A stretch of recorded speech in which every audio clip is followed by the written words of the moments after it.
بسم اللہ الرحمن الرحیم۔ شروع اللہ کے نام سے جو بڑا مہربان اور نہایت رحم کرنے والا ہے۔ آئیے ناظرین کرام، اس روحانی اور علم سے بھرپور مضمون کو پڑھتے ہیں، جہاں آیت الکرسی کی برکات اور احکامات کی ایسی دلچسپ تفصیلات ہیں کہ پڑھنے والے کی روح کو تازگی اور ایمان کو تقویت ملے، اور یہ سفر علم کی روشنی میں مزید تابناک ہو جائے۔ ناظرین کرام، بغیر وضو کے آیت الکرسی، آیت کریمہ، چاروں قل یا دیگر وظائف پڑھنے والے سب سے پہلے حضرت محمد صلی اللہ علیہ وسلم کا یہ خوبصورت فرمان ضرور سن لیں۔ حضور نبی کریم صلی اللہ علیہ وسلم نے بغیر وضو آیت الکرسی یا دیگر وظائف پڑھنے کے بارے میں کیا حکم فرمایا ہے؟ کیا آیت الکرسی، آیت کریمہ اور چاروں قل وضو کیے بغیر پڑھ سکتے ہیں؟ اس ویڈیو میں یہ تمام معلومات بالکل تفصیل اور وضاحت کے ساتھ فراہم کی جائے گی۔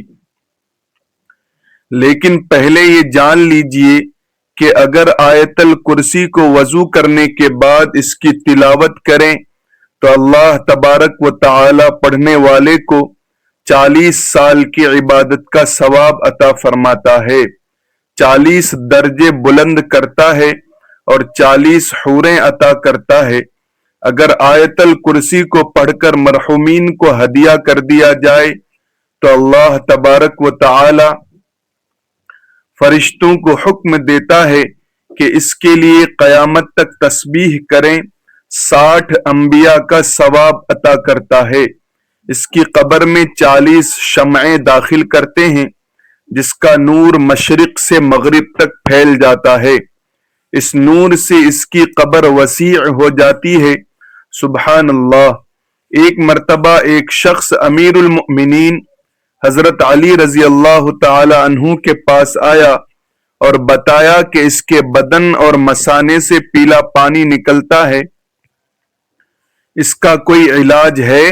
فرمایا بغیر کسی درہم و دینار کے اس کا علاج ہے کہ تم آیت الکرسی کو اپنے بدن پر لکھو، آیت الکرسی سے غسل کرو، آیت الکرسی کو پانی پر دم کر کے پیو اور آیت الکرسی کو اپنے بدن کے پاس رکھو، انشاءاللہ شفا ملے گی۔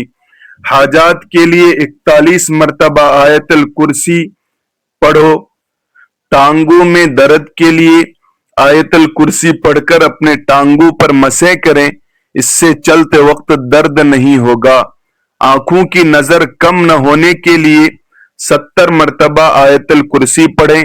جس کا پیاس سے ہلاک ہونے کا خوف ہو وہ 60 مرتبہ آیت الکرسی پڑھے۔ دشمن سے امن و سلامتی کے لیے مٹی پر 41 مرتبہ آیت الکرسی پڑھیں اور مٹی دشمن کے سامنے ڈال دیں، اس کی شر سے سلامتی ہوگی۔ مرحوم کی قبر پر 7 مرتبہ آیت الکرسی پڑھیں، اللہ تبارک و تعالی قبر پر رحمتیں نازل کرے گا۔ جیل سے جلد رہائی کے لیے 1000 مرتبہ آیت الکرسی پڑھیں۔ مریض کی شفا یابی کے لیے 3 دن لگاتار 101 مرتبہ آیت الکرسی پڑھیں۔ سر درد کے لیے 7 مرتبہ آیت الکرسی پڑھیں۔ لوگوں کے دلوں میں اچھی نیت سے محبت پیدا کرنے کے لیے 41 مرتبہ پانی پر آیت الکرسی پڑھ کر دم کریں اور پانی پلا دیں۔ لوگوں میں صلح کرنے کے لیے جامع مسجد کے راستے کی مٹی پر آیت الکرسی پڑھیں اور جن لوگوں کے درمیان صلح کروانی ہو ان کے سامنے پھینک دیں۔ کام میں آسانی پیدا کرنے کے لیے سورہ الم نشرہ اور آیت الکرسی 10 مرتبہ پڑھیں۔ بچوں کو بلاؤں سے سلامتی کے لیے 40 مرتبہ آیت الکرسی پڑھیں اور پھر لکھ کر بچے کے گلے میں ڈال دیں۔ ناظرین، آیت الکرسی پڑھنے کے فضائل تو بہت زیادہ ہیں، اور یہاں پر ہم اس کے چند خاص ذکر پر ہی اکتفا کرتے ہیں، اور انہی میں سے مزید وضاحت کے ساتھ یہ بھی جان لیں کہ ہر روز صبح شام اس کی تلاوت چور، ڈاکو اور آتش زدگی سے تحفظ کا باعث ہے۔ اگر اس کو لکھ کر کھیت میں دفن کر دیا جائے تو وہ چوری اور نقصان سے بچ جائے گا، اور اس میں برکت ہی برکت ہوگی۔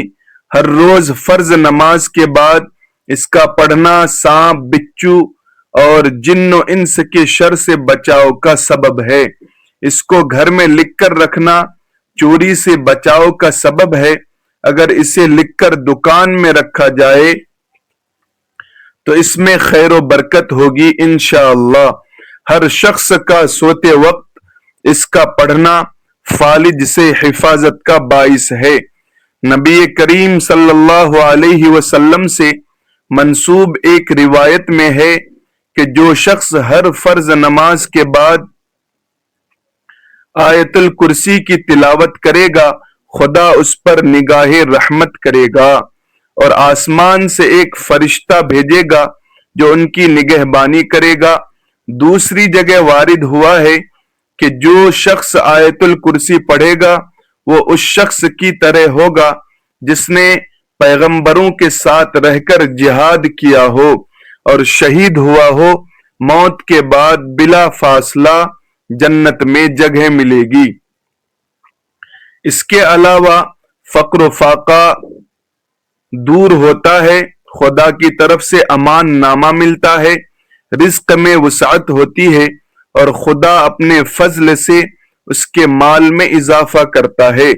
نبی کریم صلی اللہ علیہ وسلم نے فرمایا، اے علی، آیت الکرسی میں 50 کلمات ہیں اور ہر کلمے میں اللہ عز و جل کی طرف سے 50 برکتیں ہیں۔ آیت الکرسی کا مقام وہ ہے جو ایک پہاڑ میں چوٹی کا ہوتا ہے۔ امام محمد باقر رضی اللہ عنہ نے فرمایا، ایک مرتبہ آیت الکرسی پڑھنے والے کی دنیا کی 1000 مصیبتیں اللہ ختم کرتا ہے، جن میں کم از کم غربت اور آخرت میں عذاب قبر سے نجات حاصل ہوتی ہے۔ حضرت ابی ابن کعب رضی اللہ تعالی عنہ بیان کرتے ہیں کہ نبی کریم صلی اللہ علیہ وسلم نے ان سے سوال کیا کہ کتاب اللہ میں سب سے عظیم آیت کون سی ہے؟ تو وہ کہنے لگے، اللہ اور اس کے رسول صلی اللہ علیہ وسلم کو بہتر علم ہے۔ یہ سوال کئی بار دہرایا اور پھر فرمانے لگے کہ وہ آیت الکرسی ہے۔ اے ابو منزل، علم مبارک ہو اس ذات کی قسم جس کے ہاتھ میں میری جان ہے، اس آیت الکرسی کی زبان اور ہونٹ ہوں گے۔ حضرت ابو ذر رضی اللہ تعالی عنہ بیان کرتے ہیں کہ میں نبی کریم صلی اللہ علیہ وسلم کے پاس آیا تو آپ مسجد میں تشریف فرما تھے، تو میں بھی بیٹھ گیا تو نبی کریم صلی اللہ علیہ وسلم نے فرمایا، اے ابو ذر، کیا تو نے نماز پڑھی ہے؟ تو میں نے نہیں میں جواب دیا تو نبی کریم صلی اللہ علیہ وسلم نے فرمایا، اٹھ کر نماز پڑھو۔ میں نے اٹھ کر نماز ادا کی اور پھر بیٹھ گیا تو نبی کریم صلی اللہ علیہ وسلم فرمانے لگے، اے ابو ذر، انسانوں اور جنوں کے شر سے پناہ طلب کرو۔ وہ کہتا ہے کہ میں نے رسول اکرم صلی اللہ علیہ وسلم سے عرض کیا کہ کیا انسانوں میں بھی شیطان ہوتے ہیں؟ تو نبی کریم صلی اللہ علیہ وسلم فرمانے لگے، جی ہاں۔ میں نے کہا نماز کا؟ تو نبی کریم صلی اللہ علیہ وسلم فرمانے لگے، اچھا موضوع ہے، جو چاہے زیادہ کر لے اور جو چاہے کم کر لے۔ وہ کہتے ہیں میں نے کہا روزے کے بارے میں؟ نبی کریم صلی اللہ علیہ وسلم فرمانے لگے، فرض ہے، اس کا اجر دیا جائے گا اور اللہ تبارک و تعالی کے ہاں اور زیادہ اجر ملے گا۔ میں نے کہا اے اللہ کے رسول، صلی اللہ علیہ وسلم صدقہ، تو وہ کہنے لگے کہ اس کا اجر ڈبل سے بھی زیادہ ہوتا ہے۔ میں نے کہا کون سا صدقہ بہتر ہے؟ فرمایا قلیل اشیاء کے مالک کا صدقہ کرنا یا پھر فقیر کو چھپا کر دینا۔ میں نے کہا اے اللہ کے رسول صلی اللہ علیہ وسلم، سب سے پہلے نبی کون تھے؟ کہنے لگے حضرت آدم علیہ السلام۔ کہا اے اللہ کے رسول، کیا وہ نبی تھے؟ نبی صلی اللہ علیہ وسلم نے فرمایا کہ وہ نبی مکرم تھے، اللہ تبارک و تعالی کے ساتھ بات چیت کی تھی۔ میں نے کہا اے اللہ کے رسول صلی اللہ علیہ وسلم، رسولوں کی تعداد کیا ہے؟ فرمانے لگے 310 سے کچھ زیادہ۔ ایک جمع غفیر تھا اور ایک مرتبہ فرمایا کہ 315۔ میں نے کہا اللہ کے رسول صلی اللہ علیہ وسلم، آپ پر جو نازل کیا گیا اس میں سب سے عظیم کیا ہے؟ فرمایا آیت الکرسی ہے۔ عبداللہ بن مسعود رضی اللہ تعالی عنہما بیان کرتے ہیں کہ انسانوں میں سے ایک شخص نکلا تو وہ ایک جن سے ملا اور وہ اسے کہنے لگا کیا تو میرے ساتھ کشتی کا مقابلہ کرے گا؟ اگر تو نے مجھے پچھاڑ دیا تو میں تجھے ایک ایسی آیت سکھاؤں گا، جب تو یہ آیت گھر میں داخل ہو کر پڑھے گا تو شیطان گھر میں داخل نہیں ہو سکے گا۔ ان دونوں نے مقابلہ کیا تو انسان نے اسے پچھاڑ دیا۔ وہ انسان اسے کہنے لگا میں تجھے بہت ہی کمزور اور دبلا پتلا دیکھ رہا ہوں، تیرے بازو کتے کی طرح ہے، کیا سب جن اسی طرح ہے یا ان میں تو ہی ایسا ہے؟ تو اس نے کہا کہ ان میں سے میں کمزور اور دبلا پتلا ہوں۔ اس نے دوبارہ مقابلہ کیا تو انسان نے دوبارہ اسے پچھاڑ دیا۔ وہ جن کہنے لگا تو آیت الکرسی پڑھا کر، اس لیے کہ جو بھی گھر میں داخل ہوتے وقت آیت الکرسی پڑھتا ہے اس گھر سے شیطان نکل بھاگتا ہے اور نکلتے وقت اس کی آواز گدھے کی آواز جیسی ہوتی ہے۔ ناظرین کرام، آیت الکرسی یہ سورۃ البقرہ کی آیت نمبر 255 ہے جو عظمت والی آیت ہے۔ اس آیت میں اللہ تبارک و تعالی کی توحید اور بعض اہم صفات کا ذکر ہے۔ اس آیت میں اللہ تبارک و تعالی کی کرسی کا بھی ذکر آیا ہے، جس کی وجہ سے اس آیت کو آیت الکرسی کہا جاتا ہے، اور یہ آیت اللہ تبارک و تعالی کی عظمت اور قدرت کے سب سے بڑی نشانیوں میں سے ایک نشانی ہے۔ ناظرین، چلیے ایک مرتبہ آیت الکرسی پڑھ لی جائے تاکہ جن حضرات کو آیت الکرسی کا علم نہ ہو وہ بھی قرآن کریم کی اس بابرکت اور اہم آیت کو یاد کر لیں اور اپنے روز مرہ زندگی کا معمول بنا لیں۔ اللہ لا الہ الا هو الحی القیوم لا تأخذه سنة ولا نوم له ما في السماوات وما في الأرض من ذا الذي يشفع عنده إلا بإذنه يعلم ما بين أيديهم وما خلفهم ولا يحيطون بشيء من علمه إلا بما شاء وسع كرسيه السماوات والأرض ولا يؤوده حفظهما وهو العلي العظيم۔ ناظرین، اب آئیے آج کے اصل موضوع کی جانب چلتے ہیں کہ کیا بغیر وضو کے آیت الکرسی پڑھ سکتے ہیں، آیت کریمہ پڑھ سکتے ہیں، چاروں کل پڑھ سکتے ہیں؟ تو سب سے پہلے جان لیجئے کہ وضو کرنا شرط ہے نماز کے لیے، یعنی جب بھی نماز ادا کرنی ہو تو اس سے پہلے وضو کرنا شرط ہے۔ اب سوال یہاں یہ پیدا ہوتا ہے کہ ایک شخص کا وضو پہلے سے ہی موجود تھا اور اگلی نماز کا وقت ہو گیا تو کیا وہ پھر سے وضو کرے گا؟ تو جان لیجئے کہ اگر وضو کو فاسد کرنے والا کوئی کام یا کوئی چیز اس کے ساتھ رونما نہیں ہوئی ہو اور اسے کامل یقین ہے کہ اس کا وضو قائم ہے اور اگلی نماز کا وقت شروع ہو گیا ہے تو اس کے لیے وضو کرنے کی ضرورت نہیں ہے۔ لیکن